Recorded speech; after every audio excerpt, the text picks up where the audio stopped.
Sanibonani babukeli nabathandi bayo iBona Again TV. Bafowethu ningibona ngihlezi esitulweni sobukhosi ngila estudio ezingiyifounder iBona Again Christian Church. Ukhuluma naye Professor Archbishop CM Likhuleni, the founder of the church. Ngifoundele bandla bazalwane, ngihamba naye the queen of my heart njengoba nimbona ngekho namhlala studio, mara ngakusasa ngiyathemba ukuthi bakhona naye Make Mbokodo naBaba Mbokodo nabo bonke abaholi bobaba Ngobeni nabo Make Ngobeni. We will invite them kusolo studio babe khona sitho khona kushumayela livangeli lika Baba uNkulunkulu. Okay, isizathu sale TV ukuthi ngifuna ukuthi wonke umuntu sikhule kanye grow with us ekwakheni inkolo noma ukukholwa kwethu, nokuthi sithembe sibe nalento okuthiwa faith noma sisakhe ukukholwa noma angazi ngayibeka kanjani, but in English it's building faith. Iba nathi ekwakheni and then siserve kuthanza abantu noma kuthanza uNkulunkulu. Uthi uJesu, how can you love me, uhluleke kuthanza lo muntu lombona ngawo wonke amalanga? Thanza muntu lombona wonke amalanga bese then uyothanza lo ngaphandle. Ingakho bafowethu sibe khona noma sibe khona enzabeni ukuthi siyakhe libandla likaNkulunkulu. Uthi Jesu mafundisa lapha kuMateyu uthi you are the light of the world, and then uma ukukhanya kwezwe noma komhlaba, a city that is set on the hill cannot be hidden.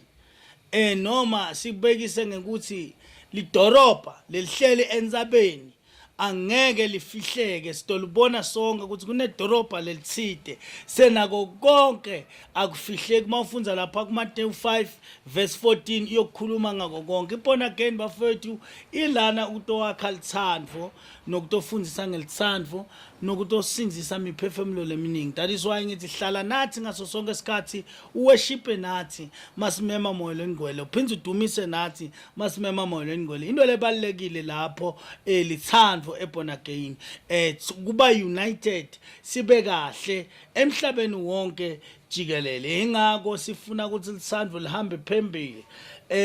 Ngajabula uma ngibona iBona Again ikhula spiritually, grow deeply, member relationship with God through worshiping, prayer and Bible studies, communication, community outreach, save the local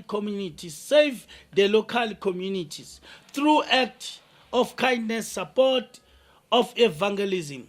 Lalela, it is better ukuthi ukwenze konke lokho uma singakuachieve ngabonga. Discipline, equip member with knowledge, skills, support to live out their faith. Angeke sikubone ukukholwa masingakuachieve ngokuthi sikubone ukukhiphela ngaphandle ukukholo lwakho abantu bakubone. Fellowship, fast, a sense of community and belonging among members.